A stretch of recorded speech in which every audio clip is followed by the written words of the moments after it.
Look around you. What do you see? What kinds of things surround you? Maybe a notebook, or your keyboard, or a coin in your pocket, or even a pet. Think about how you may describe those things. What do they all have in common? You may be able to come up with some similarities, but one key similarity is that they are all matter. Matter is everything around you. Your pencil, a book, even you are matter.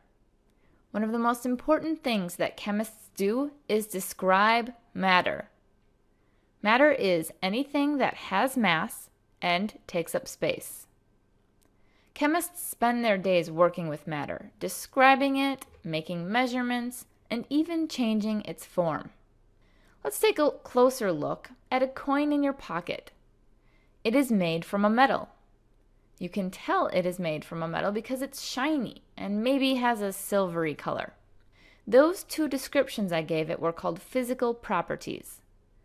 A physical property is a characteristic that can be observed or measured without changing the composition. If you toss your coin into a fountain, it will sink. This is because your coin is more dense than the water in the fountain. Density is another example of a physical property.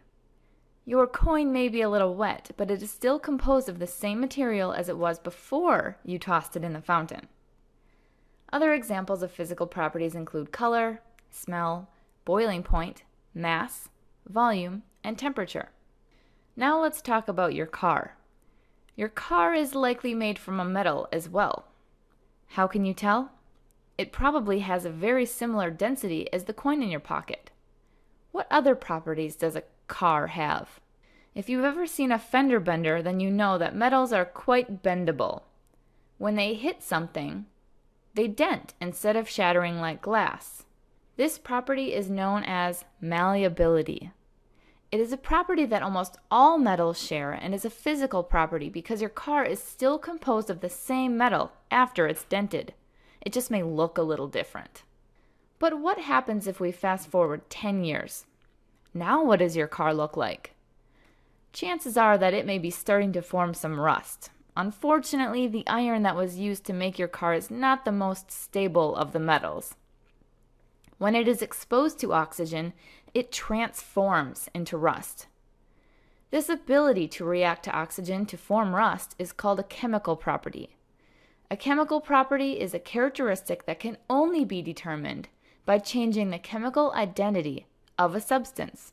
What we started with was iron, but when it reacts with the oxygen in the air, it turns to iron oxide, or rust.